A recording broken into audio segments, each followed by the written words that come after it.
ajaran-ajaran Malesung itu atau kepercayaan warisan leluhur itu sampai sekarang masih ada, dan saya yakin akan terus ada, karena meskipun ajaran-ajaran agama-agama dari luar telah masuk ke tanah Minahasa dan dipeluk oleh orang Minahasa, tetapi itu hanya bersifat kulit luar saja, karena inti dari ajaran-ajaran leluhur Malesung itu sebenarnya sudah ada dalam darah orang-orang Minahasa.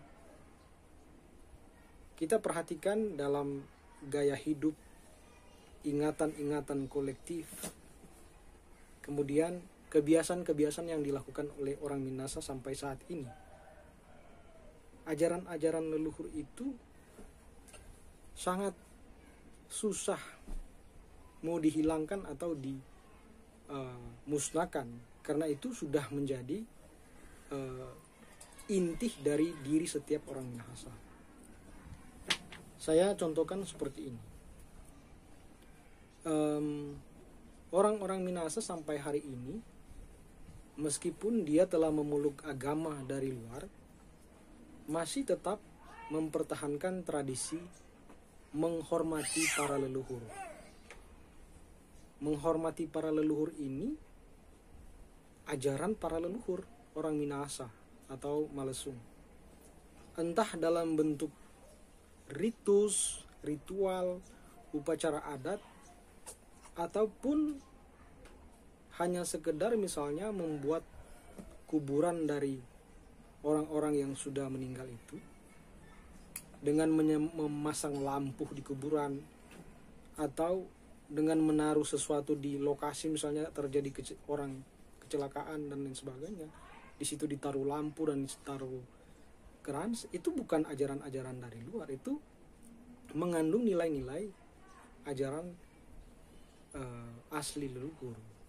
Meskipun telah berubah bentuknya, tapi inti nilainya masih ada. Kemudian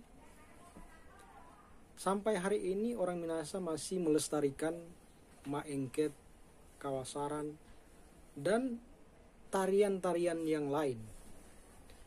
Kita tahu bersama bahwa tarian-tarian itu sebetulnya adalah ritus, sebetulnya adalah upacara adat yang berkaitan dengan kepercayaan atau keyakinan orang-orang Minahasa dulu.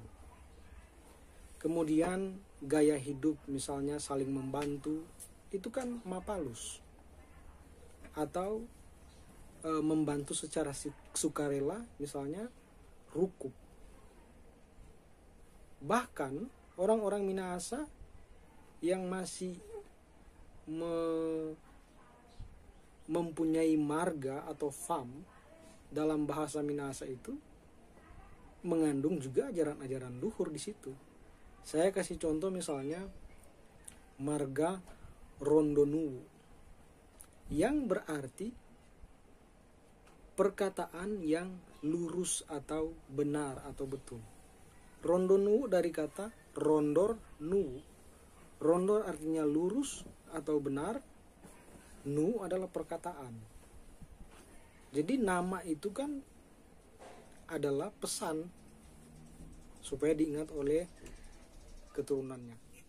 Catatan yang menerangkan sejak kapan orang Minahasa mulai mengenal Sang Khalik, pencipta langit dan bumi, atau dalam ungkapan orang Minahasa atau orang Malesung, Apo Nimema Intana o Langit. Namun berdasarkan cerita yang dituturkan oleh orang-orang tua Minahasa dari generasi ke generasi, kita dapat mengetahui bahwa sudah sejak lama mereka mengenal sesuatu yang maha kuasa yang menciptakan tanah, langit, dan segala isinya. Dalam cerita cerita misalnya ada tokoh Apok Toar, Apok Lumimut, Apok Karema, jelas dan sangat gamblang mereka mengadakan ritus-ritus yang meminta petunjuk, meminta pertolongan dari Tuhan yang Maha Kuasa. Jadi sudah lama sekali, sudah sejak leluhur-leluhur kita, Sang Khalik atau Siapo Nimema Intana Olangit itu dikenal. Dan para leluhur kita itu sangat dekat dengan Tuhan yang Maha Kuasa. Itu nampak dari cerita-cerita atau tuturan-tuturan orang-orang tua. Tuturan-tuturan ini ada yang sudah ditulis, ada juga yang secara lisan diwariskan dari generasi ke generasi. Saya sendiri mendapatkan cerita ini dari ayah saya. Orang Minahasa atau orang Malesung, di dalam mereka melaksanakan ibadah tidak dibatasi oleh ruang atau gedung. Jadi sebetulnya orang Minahasa bisa melaksanakan ritus atau upacara keagamaannya itu di mana saja sesuai dengan petunjuk dari para leluhur atau petunjuk ilahi. Jadi bisa di mana saja sesuai dengan petunjuk para leluhur. Namun hari ini kita bisa melihat dengan mudah pelaksanaan ritus atau upacara adat di tempat-tempat seperti Watu Pina Betengan atau tempat-tempat lain, misalnya Batu Tumani, Waruga, atau tempat-tempat tertentu yang memiliki nilai sejarah atau nilai adat bagi Tou atau orang Minahasa yang dulunya disebut sebagai Tou Malesung. Dalam ajaran Malesung ada yang disebut sebagai sususuyan atau ajaran, ada yang disebut sisinau atau nasihat, ada yang disebut poso, pelii atau larangan. Tentu saja ada banyak yang tidak boleh dilakukan di Minahasa. Artinya dalam kehidupan bermasyarakat, hubungan antar manusia itu ada yang tidak boleh dilakukan. Misalnya sebenarnya dia bersifat umum. Misalnya tidak boleh mencuri, tidak boleh membunuh, tidak boleh menjahati orang, tidak boleh mengambil istri orang lain atau mengambil suami orang lain, tidak boleh membakar ladang atau perkebunan, tidak boleh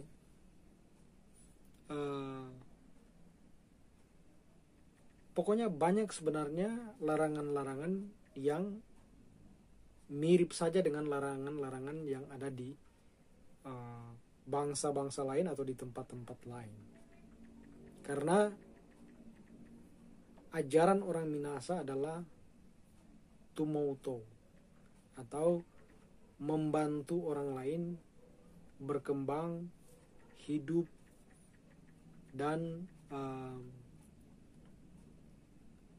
meningkat taraf kehidupannya. Jadi kalau ada ajaran bahwa orang Minahasa itu harus membantu orang lain, tentu yang kebalikannya itu dilarang.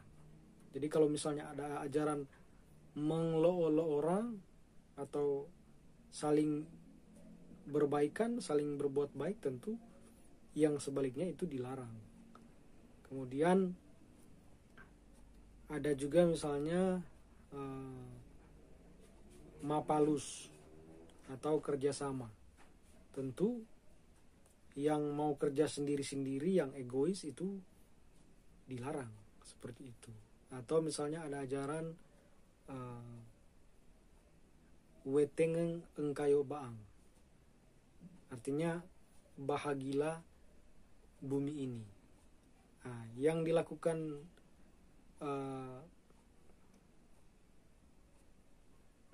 yang sebaliknya itu tentu dilarang. Jadi tidak boleh egois, tidak boleh cinta diri, harus berbagi.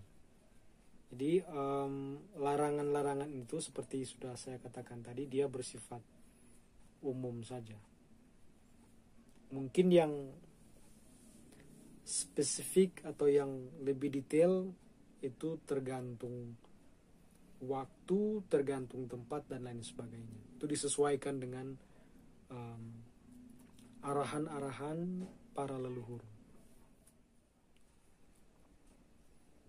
Dalam masyarakat Minahasa ada orang-orang tertentu yang diberikan tugas atau tanggung jawab untuk melaksanakan sesuatu.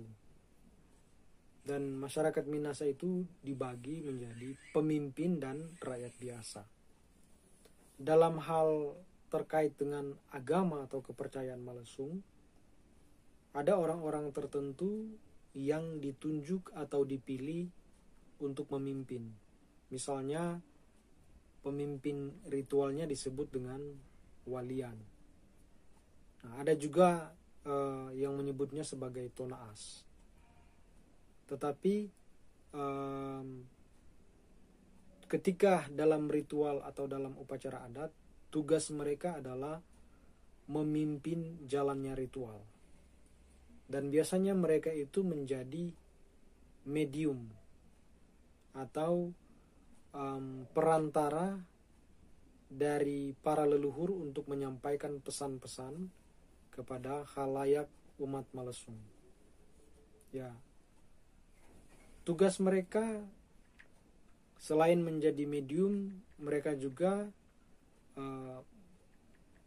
memiliki tanggung jawab untuk mengajar. Jadi memberitahukan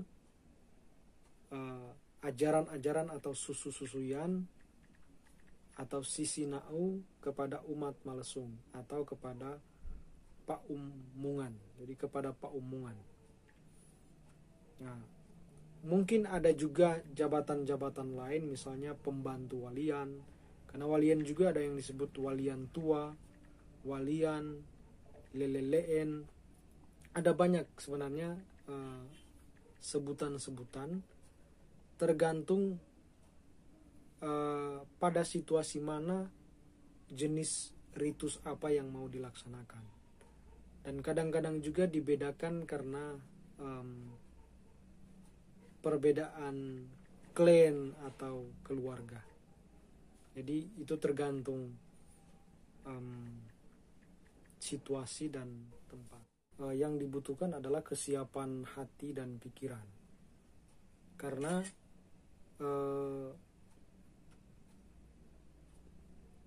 pelaksanaan ritual atau ritus atau dalam komunitas kami disebut sebagai merunubat atau masuk CCO. Sang pemimpin ritual itu dia yang melaksanakan secara utuh. Jadi dia yang memimpin tunggal ritual. Dan umatnya atau paumungannya itu mengikuti saja apa yang diberitahukan atau diarahkan oleh walian. Jadi apa yang diperintah itu yang dilaksanakan. Misalnya ada orang-orang tertentu yang mempersiapkan misalnya siri pinang, kemudian meletakkan di satu tempat yang sudah ditunjuk oleh walian. Dan umat yang lain ya tinggal duduk diam dengan sopan, dengan penuh keseriusan, sambil menunggu petunjuk-petunjuk yang lain.